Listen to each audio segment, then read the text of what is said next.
Sir आपको क्या लगता है 2024 में कौन आ रहा है? मोदी। वो तो सबको मालूम है, मोदी जी आ रहे हैं।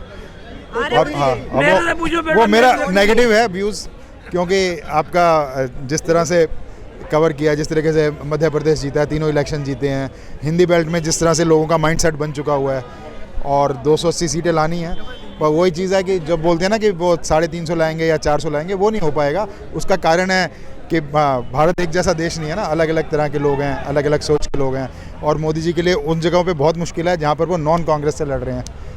यहाँ पे ना कांग्रेस है ना बीजेपी है। 100 सीटें तो ऐसी हैं जहाँ पे बीजेपी का कोई अस्तित्व ही नहीं है। लेकिन ये इंडिया जो गठबंधन बना रहे हैं, इनका क्या होगा? वही खतरनाक है ना। उसमें कांग्रेस को छोड़ दो, कांग्रेस वाला सिस्टम छोड़ दो, बाकी जगह तो बहुत मुश्किल है ना उसमें। आप एक चीज बताइए, गठबंधन का जितना भी ये लड़ रहे हैं, बाद में अगर 1% अगर जीत भी गए ना, तो इनका प्रधानमंत्री के लिए इनके आपस में लड़के मर जाएंगे। आप मेरे से तो बात कीजिए ना। नहीं, प्रधानमंत्री तो बहुत बड़ा विषय है जो बन नहीं पाएगा, पता नहीं क्या बात है। आज तक ऐसा हुआ नहीं है कि प्रधानमंत्री कोई बना नहीं है। अगर क्या लग रहा है उसमें कोई दिख रहा है आपको? एक 1989 से लेकर 2014 तक हमने सिर्फ मिलीजुली सरकारें देखी हैं, उसमें प्राइम मिनिस्टर ने 5-5 साल काम किए हैं, ठीक है ना। अब ये प्राइम मिनिस्टर बनने का कोई बड़ा मुद्दा नहीं है। मुद्दा ये है कि आज मोदी जी जिस तरीके से देश के अंदर छा गए हुए हैं ना, वो एक अपने आप में बहुत खतरनाक बात है। वहाँ पे डेमोक्रेसी खत्म हो रही है। क्यों छाए हैं? तो इसे डेमोक्रेसी तो अभी देखिए ना, जैसे आप ईडी यूज कर रहे हैं, आप पूरा सिस्टम यूज कर रहे हैं, आपका अपना तंत्र है, और सबसे बड़ी चीज है इलेक्ट्रोल बॉन्ड, जिसके लिए कोई बात ही नहीं कर रहा है। पॉजिटिव पॉइंट है या नेगेटिव है? इलेक्ट्रोल बॉन्ड एकदम नेगेटिव पॉइंट है। और एक बात सुनिए, बार जीत क्यों रहे हैं? तो ऐसे जीतना, अब ये जबरदस्ती जीत रहे हैं ना। आप असली मुद्दे तो दबा देते हैं, आप जवाब आप जैसे जनता समझ नहीं रही है जो जिता रही है। देखिए अभी भी 38% वोट लेके जीते हैं ना। 2019 में भी 38% वोट मिले हैं, और इस बार उससे भी कम होंगे, तब भी जीतेंगे। इनको जो है, इन्होंने अपनी आंखों पे काली पट्टी बांधी हुई है, इनको कुछ नहीं दिखाई दे रहा है। इनको खाली क्या है, मोदी जी के काम नहीं दिख रहे कि आज हमारी 10वीं अर्थव्यवस्था से 5वीं अर्थव्यवस्था पे पहुंच गए हम, ठीक है। देश के जो गंभीर मसले थे, धारा 370 हट गई, जो हमारे विश्व के पटल पर एक कलंक था, ठीक है ना। राम मंदिर 550 सालों से राम मंदिर का मसला हल ही नहीं हो रहा था। कांग्रेस ने कपिल सिब्बल जैसे 26 वकील तैयार कर रखे थे। तो क्या था, इन्होंने जितने भी मोदी जी ने जितने गंभीर मसले थे ना हमारे, देखिए 3 तलाक का मुद्दा, 3 तलाक का क्या, जनसंख्या वृद्धि हो रही थी, उस पे भी मोदी जी ने पूर्ण विराम लगा दिया, स्टॉप लगा दिया। तो कहने का मतलब इनको जो है ना, मोदी जी की जो छवि है ना, वो दिख नहीं रही। अच्छा, प्रॉब्लम है सबसे बड़ी अर्थव्यवस्था बोलना ही ना, लोगों को बेवकूफ बनाना है सिर्फ। भारत तीसरी सबसे बड़ी अर्थव्यवस्था है, लेकिन ये बात देखिए ना कि पर कैपिटा इनकम में हम कहाँ खड़े हुए हैं। उसको ज्यादा ये क्या है कि सारे मुद्दों को मान रहे हैं कि बीजेपी काम कर रही है, पर मन से उस विचारधारा के साथ में नहीं है। अगर प्रॉब्लम है तो अपोजिशन उनको क्यों नहीं हरा पा रही? अपोजिशन क्यों नहीं सीटें ला पा रही है? प्रॉब्लम कहाँ आ रही है? आप सुनिए, अभी दिल्ली के अंदर मनीष सिसोदिया इलेक्शन लड़ेंगे, जीत जाएंगे, उनको जेल में डाल दिया है। आप सबको दुखी कर रहे हैं, क्या नाम है, ममता बनर्जी का भतीजा। आप प्लीज मेरे को बात करने दीजिए प्लीज। ममता बनर्जी का भतीजा जो है, आप उसको जेल में डाल के ममता बनर्जी को टारगेट कर रहे हैं। हिरेन जो है झारखंड के जो चीफ मिनिस्टर हैं, आप उनको टारगेट कर रहे हैं। आप केजरीवाल को टारगेट कर रहे हैं। आप कैसे चुनाव जीत पाएंगे? वो लोग, उनके पास तो फंड्स की कमी हो जाएगी। तो अगर वो सही है तो जाके जांच कराए, बच के आए। हंस कहां से रहे हैं आप? ईडी ने जो गिरफ्तार किया है मनीष सिसोदिया को, अभी तक चार्जशीट फाइल की है उनके अगेंस्ट। आपको पूछताछ के लिए बुलाया जाता है और आपको गिरफ्तार कर लिया जाता है। कम पूछताछ के लिए भी नहीं जा रहे हैं। कम से कम चीफ मिनिस्टर को गिरफ्तार करने के लिए आपके पास पुख्ता सबूत तो हो। पहले जांच कराने तो जाए। आपको सिर्फ गवर्नर की परमिशन चाहिए, मतलब गिरफ्तार करने के लिए। इनको ना शराब घोटाला नहीं दिखाई दे रहा। ये क्या है, बेल में इनको पता नहीं, सुप्रीम कोर्ट ने मनीष सिसोदिया की बेल खारिज कर दी। क्यों? पर क्या है, एक ही रामायण। और अगर ऐसे इनको केजरीवाल अच्छे लगते हैं ना, भ्रष्टाचारी लोगों पर ये चाहते हैं कि ईडी और सीबीआई नहीं, तो किस तरह से होगा? भ्रष्टाचारियों पे मैडम लगाम लगनी चाहिए, वो हमारे देश को खोखला कर रहे हैं। आप देखिए, हरीश साहु साहू क्या कर रहे थे? 350 करोड़ का पहाड़ खड़ा कर रखा था। किस लिए खड़ा कर रखा था भाई? इलेक्शन में लगाने के लिए, भ्रष्टाचार फैलाने के लिए। कौन सा गिरफ्तार हुए? कौन सा चार्जशीट उन पे फाइल कर दी गई है? 350 करोड़ रुपए बरामद करने के बेल क्यों नहीं हो रहा है? आप कह रहे हैं की बात कर रहे हैं, वो 350 आप मेरे को बोलने दीजिए। आप कह रहे हैं विपक्ष को जेल कर रहे हैं, तो विपक्ष को लूटने दें, देश को भ्रष्टाचार करने दें। भ्रष्टाचार केजरीवाल ने खुद कहा था कि अगर इल्जाम लगता है तो त्याग पत्र दे के खुद पेश होंगे। वो कहाँ है त्याग पत्र? कि ईडी पीछे पीछे है, केजरीवाल लुके हुए हैं। लगा चुनरी में दाग छुपाऊं कैसे, ईडी मुझे पीछे पीछे आए, मैं जाऊं कैसे। लगा चुनरी में दाग छुपाऊं हटाऊं कैसे, ईडी बार बार आए, मैं जाऊं कैसे। ये सब मोदी जी के सामने स्टूडेंट है, स्टूडेंट।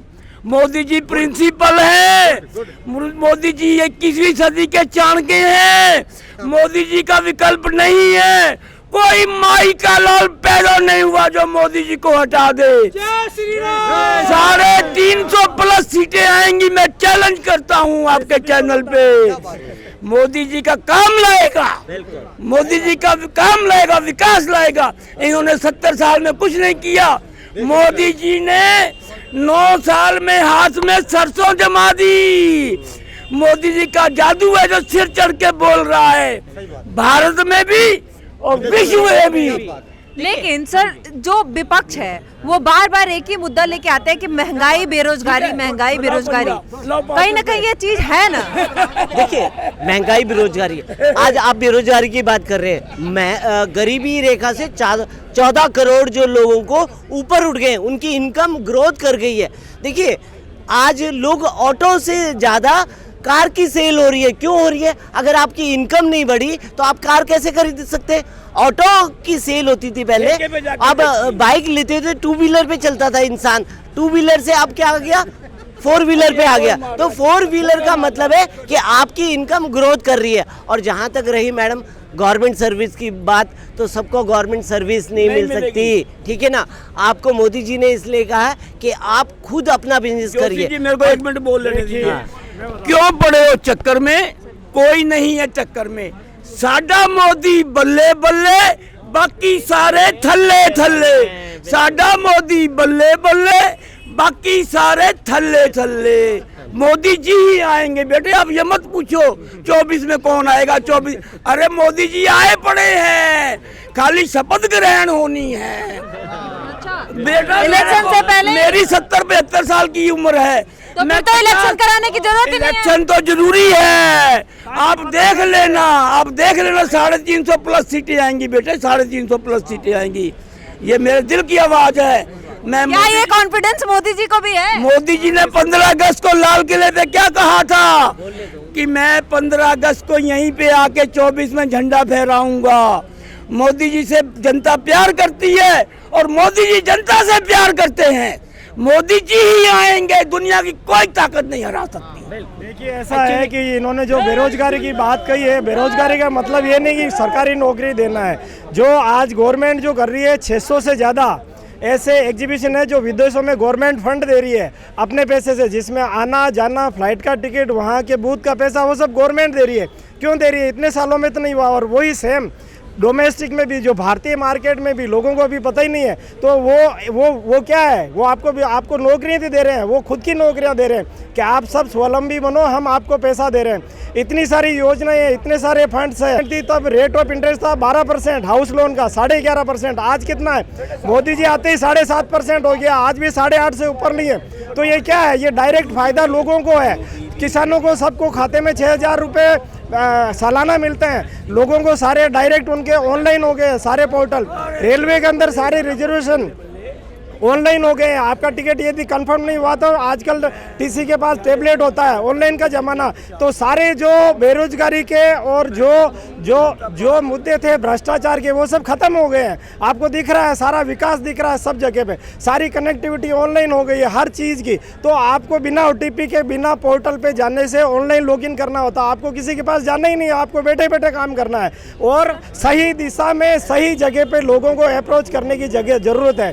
तो आज बहुत सारे बिजनेस बढ़ावा मिल रहा है, लोगों की आय बढ़ गई है, लोगों को बहुत सारे। सर लेकिन अभी तो राहुल जी निकल रहे हैं, राहुल गांधी न्याय यात्रा पे, क्या कुछ रंग लाएगा? उनको न्याय यात्रा का पता ही नहीं, न्याय क्या, उनको तो कोई भी बात थमा दो और चल दी है। न्याय का मतलब क्या होता है? न्याय का मतलब तो बहुत सारी चीजें होती है कि जो लोगों के साथ आप गलत कर रहे हो, लोगों को गलत मुद्दे थमा रहे हो, लोगों के लिए आपने कभी काम वो तो कह रहे गलत मुद्दे, तो अभी मोदी जी राम के नाम पे राजनीति कर रहे हैं। राम के नाम पे राजनीति नहीं, देखो राम के नाम पे नहीं है। इस देश में रहने वाली मैक्सिमम जनता है वो हिंदू।